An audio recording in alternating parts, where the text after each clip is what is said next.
most secure financial fortresses are often empty shells. We are told that banks are protected by ironclad algorithms, that your money is safe because the system is too smart to be fooled. But what if the person protecting the bank is the same one burning it to the ground? In 2005, Jérôme Kerviel was just another face in the crowd at Société Générale. He worked in the back office, the engine room of global finance. He did not trade stocks, he audited them. Day after day, he watched the data streams, tracking how the bank managed risk and verifying every trade. He learned the precise timing of the automated security sweeps. He mapped the internal logic of the software and found the gaps. He noticed that the system relied on a blind trust in manual entries, a flaw buried in the code. While his colleagues saw a robust machine, Kerviel saw a series of rhythmic, predictable pulses. He knew exactly when the checks occurred and, more importantly, when they did not. He watched the digital clock on his monitor, waiting for the gap in the security cycle. The armor of the bank had cracks, and he was the only one holding the chisel. The promotion to the Delta One trading desk was his doorway. He was meant to execute tiny, safe arbitrage trades with perfectly balanced hedges, acting as a mere gear in the machine. But the desk felt different. The air was sharper, the screens moved faster, and the pressure was constant. Kerviel looked at his terminal and saw not just numbers, but an opportunity. He broke the protocol. He placed his first massive, unhedged bet on the direction of European markets. His pulse quickened as he hit the execute key. He waited for the red lights, the sirens, the automated lockouts. Nothing happened. The terminal remained silent, its display cool and steady. He watched the market shift, his gamble swelling into millions. The system did not blink. It processed his reckless position as if it were routine. He leaned back, his chair creaking against the floor, and stared at the lines of code scrolling past. He had bypassed the guardrails. He had moved from watching the game to playing it, and the algorithms meant to govern him were utterly blind to his presence. He took a breath, reached for the keyboard, and prepared to double down. Kerviel needed a ghost in the machine. He began building a phantom ledger, a parallel reality where his massive, reckless bets were masked by fake, balancing hedges. Every time he pushed the bank's capital into the volatile European markets, he tapped out a counter-entry that made the risk appear non-existent. The software saw balance. The software saw compliance. The software saw nothing but perfection. He turned his desk into a high-stakes arena of digital hide-and-seek. He knew the internal audit schedule down to the millisecond. Seconds before the security sweeps hit, he would delete the phantom trades, leaving his books appearing clean and compliant to the automated scanners.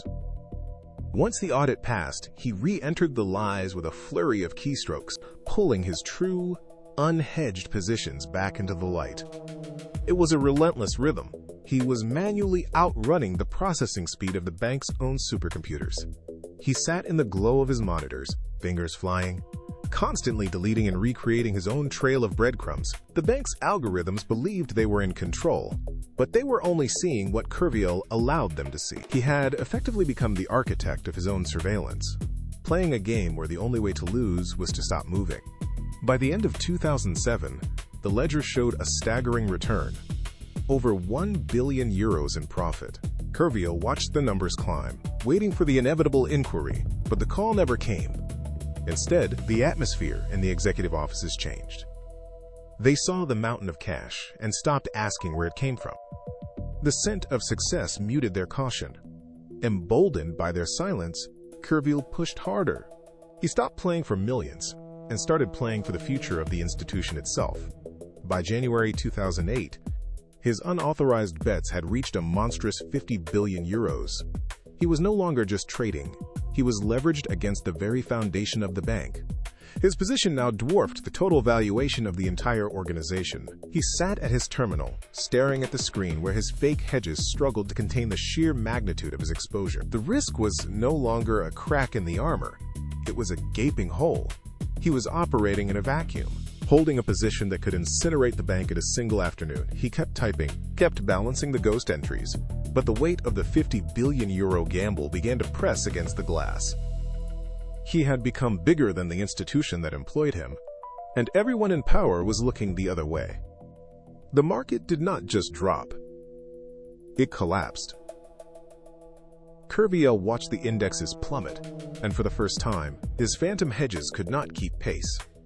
The losses began to bleed across his monitors, billions of euros evaporating in a matter of hours.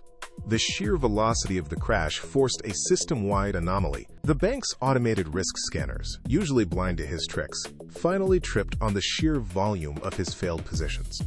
A red light blinked on the supervisor's terminal. A manual override required. The executives arrived at the desk, their usual indifference replaced by sharp, panicked urgency. They clicked through the layers of his digital deception, peeling back the fake hedges to see what lay beneath. They expected a minor error. They found a 50 billion euro bomb. The screen displayed the truth in cold, hard digits. A massive, unhedged exposure that had been masquerading as safety. The office fell silent. The reality of the numbers hit with the force of a physical impact. Kerviel sat still, his hands resting on the keyboard, as the executive stared at the ledger, realizing the entire institution was now hanging by a thread. The game of hide-and-seek had ended, and the fire he had fueled was finally burning through the floor.